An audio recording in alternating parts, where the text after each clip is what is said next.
So, we have discussed about the non-relativistic spinless Schrodinger equation, and we have seen the solution. Basically, that eigen equation we have got, that is H psi n L ml equal to En psi n L ml. So, En we have seen the expression En equal to minus mu z square e to the power 4 divided by 2 n square h cross square, right. So, this basically, as I told, this is a non-relativistic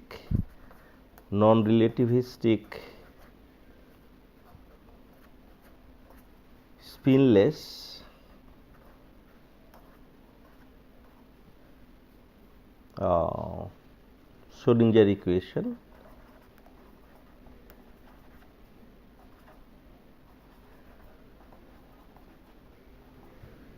So, that is the result we got,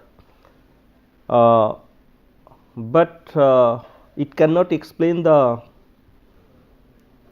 fine structure and hyperfine structure of hydrogen like atom. So, next people started to think that whether we can include spin as well as relativistic correction in this Schrodinger equation, and that was the motivation for further study of this one electron system. So, actually Pauli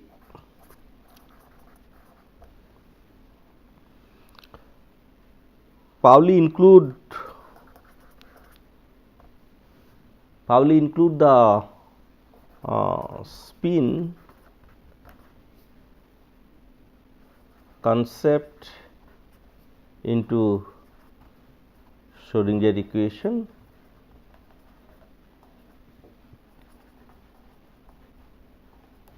Okay. But for that case, this psi n L ml, so that just revised wave function he got, that is psi n L ml ms. So, this but energy remains same, energy, that is eigenvalue that remains same, mu z square e to the power 4 divided by 2 n square h cross square. Okay. So, it was, so again it could not explain the fine structure and hyperfine structure. So, later on this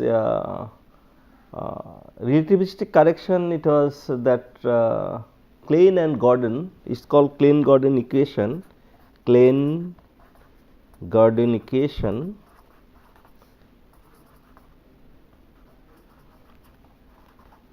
So, basically they took the energy expression, relativistic energy expression is basically E square equal to P square C square plus M square C to the power 4.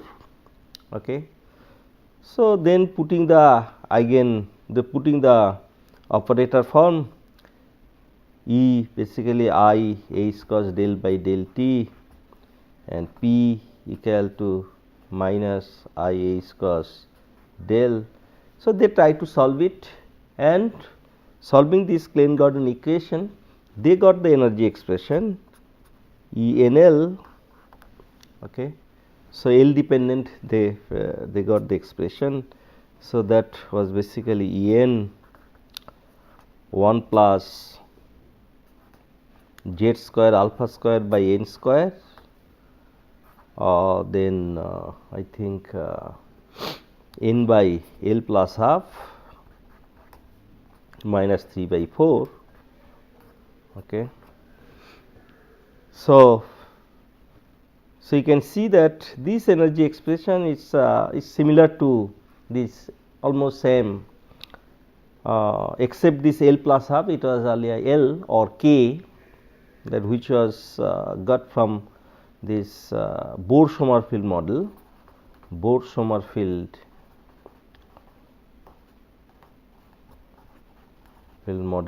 right. So it was similar to Bohr-Sommerfeld model. So, but still it cannot explain the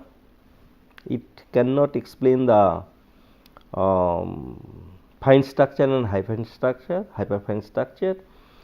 So next, the ultimate equation which was able to explain everything about the atomic spectra for one electron system, that was basically Dirac equation. So as I mentioned, this Dirac equation, solving this Dirac equation is really is tough for undergraduate student, but it is tough because you are not you have not completed the quantum mechanics course. When you will complete quantum mechanics course, then it will be it will not be that tough. So you will be able to understand that one.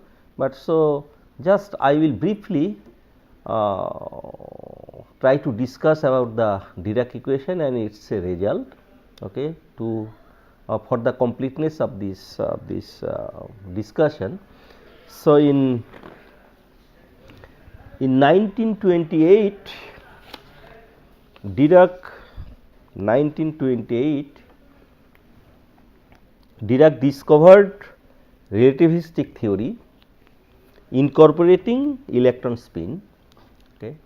So this Dirac equation form is this standard form, is Schrodinger form, basically H psi equal to E psi. So this is I H cos del psi by del t, it is the in operator form. Okay. So but Dirac took this Hamiltonian, this form is like this C alpha dot P plus beta mc square. Okay. This is for free particle. This Hamiltonian, Dirac Hamiltonian, is for free particle. So here alpha has 3 component, alpha 1, alpha 2, alpha 3. P also linear momentum, this it has 3 component, px, py, pz, but here I have written p1, p2, p3. So and this is the operator form. And what is alpha and beta? Alpha, it is basically 4 by 4 matrix. So 0 sigma 0, beta equal to I 0 I. So I is basically unitary matrix, 2 by 2 matrix, and sigma is called Pauli matrix, you know, this it is also 2 by 2 matrix. So ultimately beta and alpha, these are 4 by 4 matrix. So and they satisfy this property, alpha 1 square equal to alpha 2 square equal to alpha 3 square equal to beta square equal to I, unitary matrix. Okay. And alpha 1 alpha 2 means alpha I alpha j, okay, they are you know, commutator. So this is basically similar anti-commutator is there. So anti-commutator is alpha I alpha j. So alpha I alpha j minus alpha j alpha I equal to 0. So that's the commutator. But anti-commutator is basically alpha I alpha j plus alpha j alpha I equal to 0. So then it is called anti-commutator. So these are basically alpha I alpha j, okay, alpha 1 alpha 2 alpha 3, this anti-commute with each other, and alpha and beta also they anti-commute with each other. Okay, these are the property of alpha and beta. So so this matrix has taken or defined in such a way, so they should follow these relations, okay. And this sigma, as I told, this Pauli matrix for spin. So in this alpha beta, actually this spin concept is introduced, okay. So that means in Hamiltonian, Dirac Hamiltonian, the spin concept already is included through this Pauli matrix. So Pauli matrix sigma 1, sigma 2, sigma 3, that is defined this way, okay. Sigma 1 equal to 1 0 0 1, sigma 2 0 minus I 0, sigma 3 1 0 0 minus 1, okay. And they follow the sigma 1 square equal to sigma 2 square equal to sigma 3 square equal to I, okay. Unitary matrix, that is basically 1 0 0 1, okay.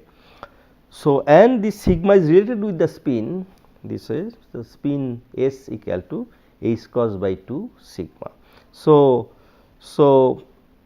here just I just try to tell you that this in Dirac Hamiltonian spin is included, okay. Spin is included in Dirac Hamiltonian through alpha and beta. Then so this Dirac Hamiltonian for hydrogen like atom.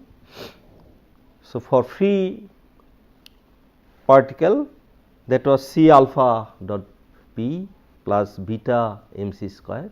Now for hydrogen like atom, so we have to include this potential central field, central potential, okay. So VR equal to, you know, the minus Z E square by R. So this so now taking this Hamiltonian for hydrogen like atom, so we can write this equation, Dirac equation, H psi equal to E psi, where H is this and E is considered as a relativistic energy, okay. That means E equal to E dash plus mc square, E dash is non-relativistic part, okay, and then when plus mc square, so then it becomes relativistic energy, okay. E dash equal to non-relativistic energy, that is basically standard in Schrodinger equation. We have considered p square by 2m plus Vr, okay. Now this equation, then H psi equal to E psi, here already we have considered spin through this alpha and beta, as well as this energy, through this energy we have considered the relativistic energy, okay. Now in case of Schrodinger equation, there where we solve considering the Hamiltonian, we have solved it, but we have seen that wave function psi n L m, that is simultaneous wave function of L square and Lz also, not only H, it is simultaneous wave function of H, Lz and L square, okay, because H, Lz and L square, they commute each other. If operator commute each other, so there will be simultaneous wave function, okay.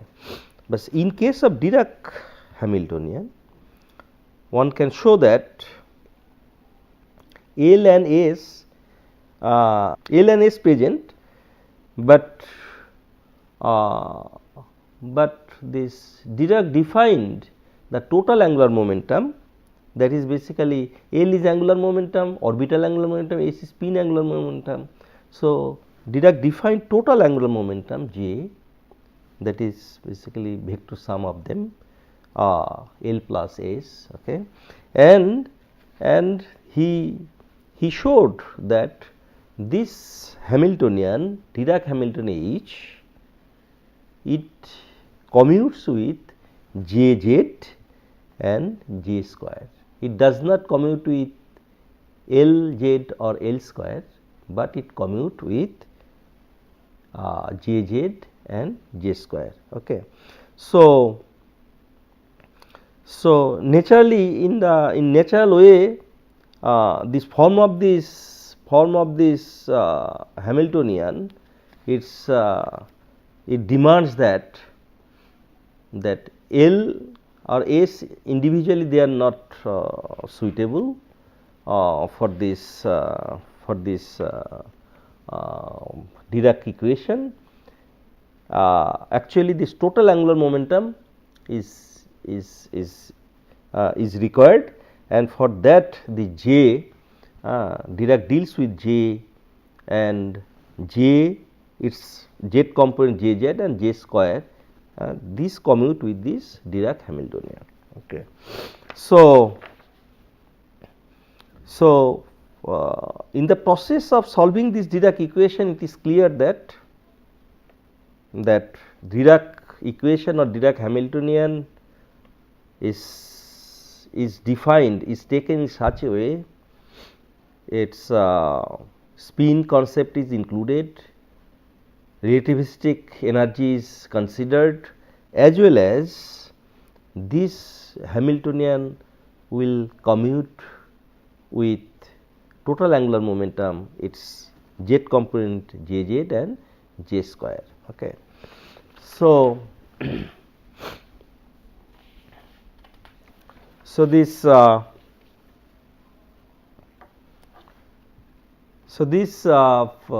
unpart of, so here now this if you take, I think I will consider this one. Yes. So, now what we are going to do, what we are trying to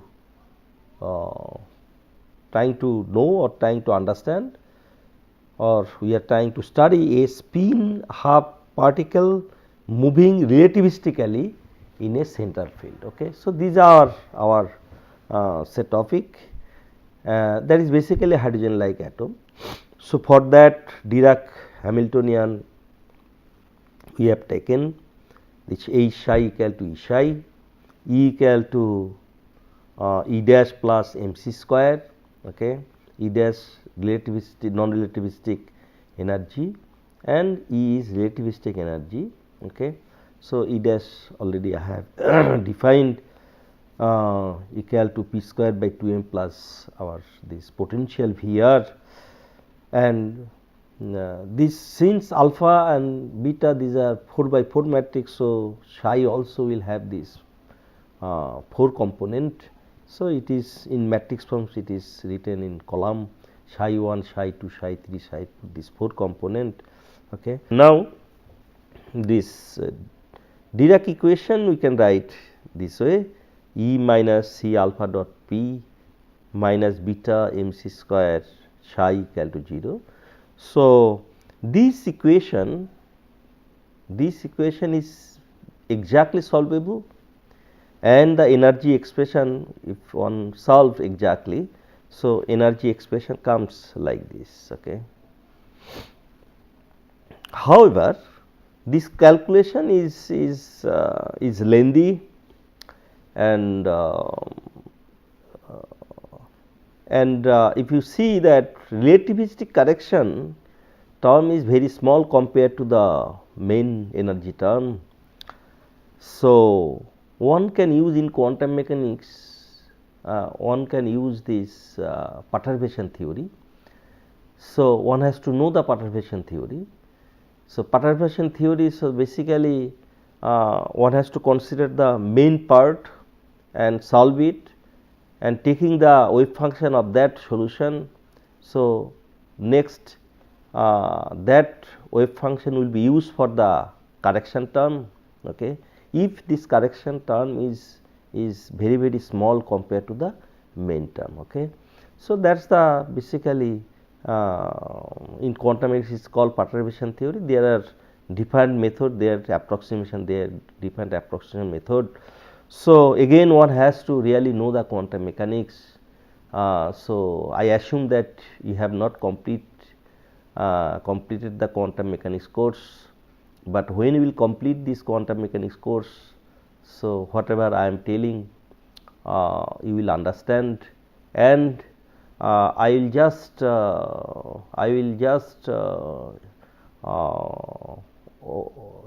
overlook the step, but I will just discuss the result, and after completing your quantum course you can fill up this basically gap. So, if you here if you use the perturbation theory, so first you have to define which one is main term and which one is correction term. So, this Dirac Hamiltonian, if you expand it, okay, in terms of V by C, okay, and keeping term up to V square by C square in Dirac Hamiltonian. So, one can show basically H, it can be written H equal to H0 plus H1 plus H2 plus H3. This basically H equal to P square by 2m plus V R minus P to the power 4 by 8 m cube C square plus 1 by 2 m square C square 1 by R dV by dr L dot S plus pi H cross square 2 m square C square Z E square delta R. So, this delta R is basically called Dirac function, it called Dirac function. So, for delta R, for R equal to 0 it is 1, R is not equal to 0, it is 0. So, this term will vanish. Okay. So, this how this term has come, this is basically this Hamiltonian, Dirac Hamiltonian, one has to expand it, and then one can get this Dirac Hamiltonian in this form. So, there are other terms also, higher terms. So, but here we have written up to this V square by C square term. Okay. So, here you can identify this H0, basically we have taken this P square by 2m plus Vr. So, this is called unperturbed term, main term. Okay. And this, you know, this form already, you know, this basically Schrodinger Hamiltonian. These are Schrodinger Hamiltonian. This means it is a non-relativistic and spinless Hamiltonian. Okay. Now, this term minus P to the power 4 8 m square C square, that we have defined taken as a H1, and then next term. So, what is H1, that I will tell you what is the meaning of H1, this correction term basically. Second correction term is this one, is 1 by 2 m square C square 1 by R dV by dr L dot S. Okay. So, spin orbit, here generally we tell L dot S, it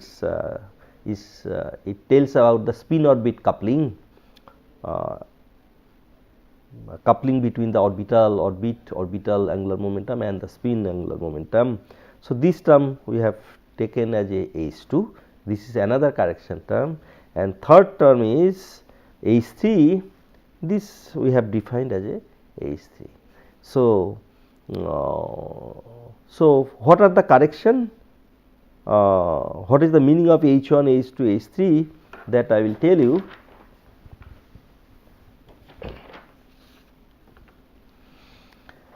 So, for H0 is, as I mentioned, this unperturbed Hamiltonian, this Schrodinger non-relativistic spinless H basically, right.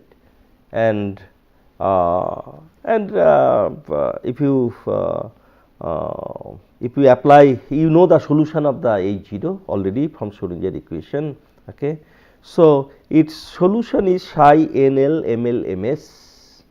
Here MS we have taken, as I mentioned, this, if Pauli wave function, this called Pauli wave function, as I told, this Pauli included this spin in the Schrodinger equation and got the same wave function, got the just different wave function, but energy term is same, En, that term was same. Okay.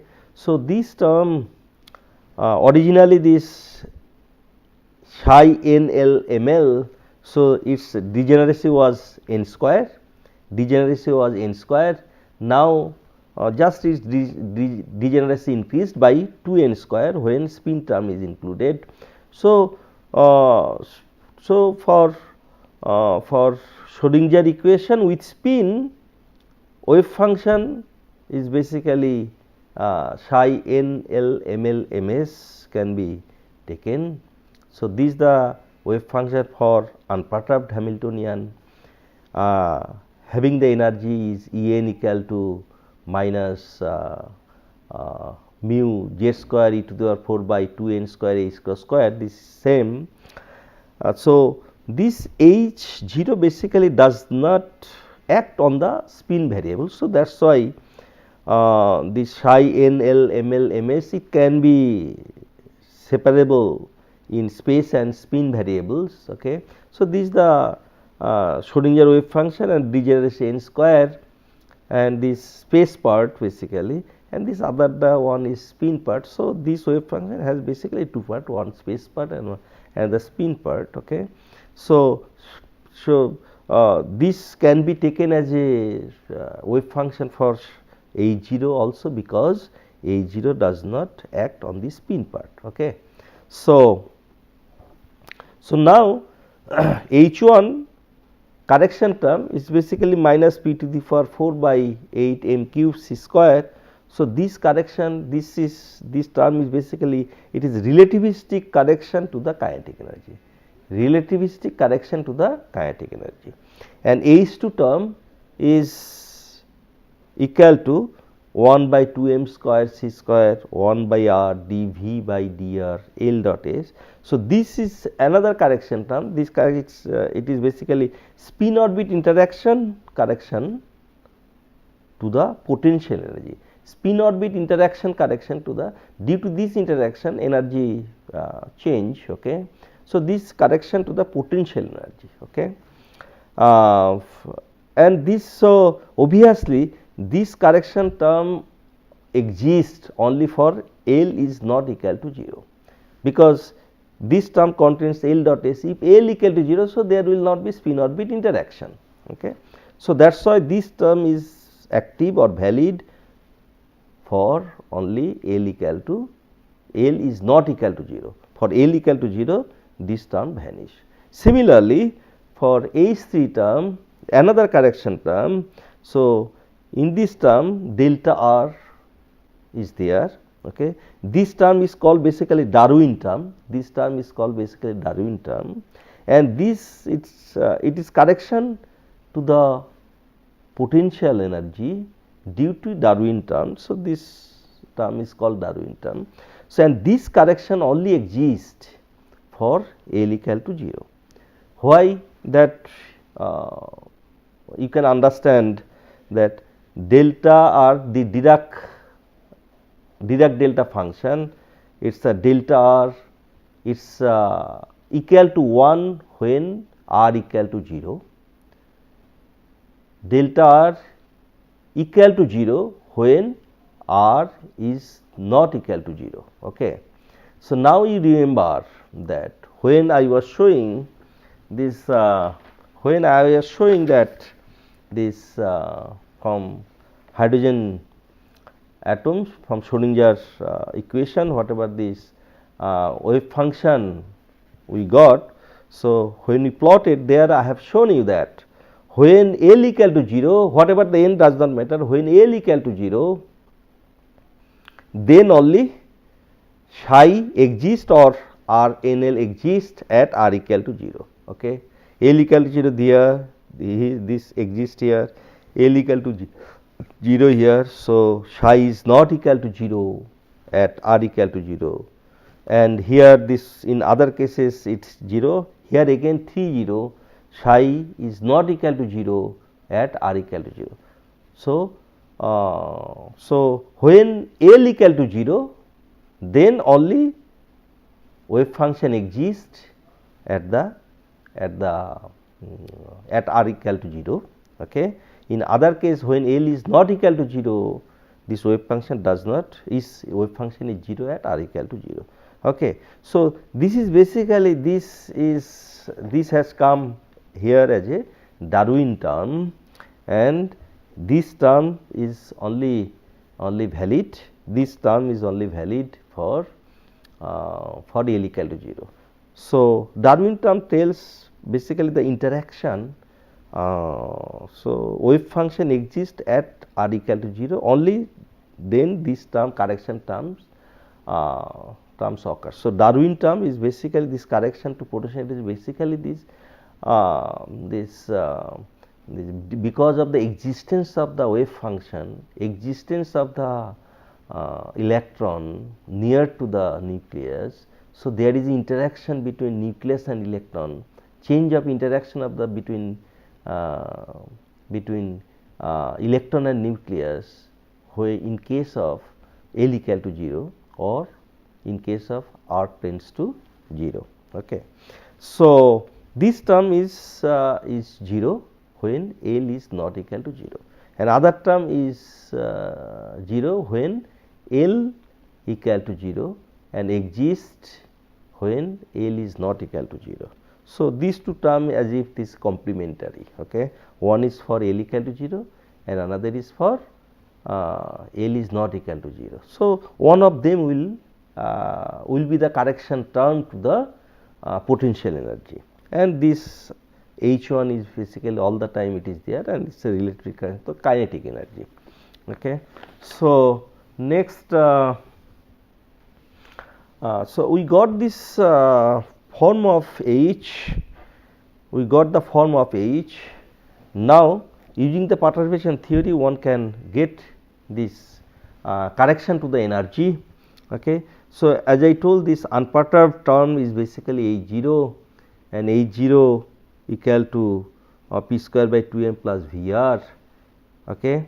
And one can put, so this, what is the wave function for this?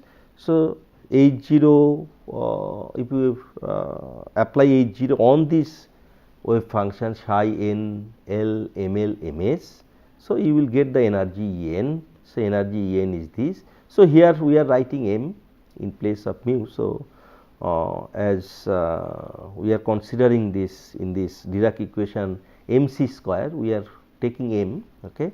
So, just I have written m. Okay.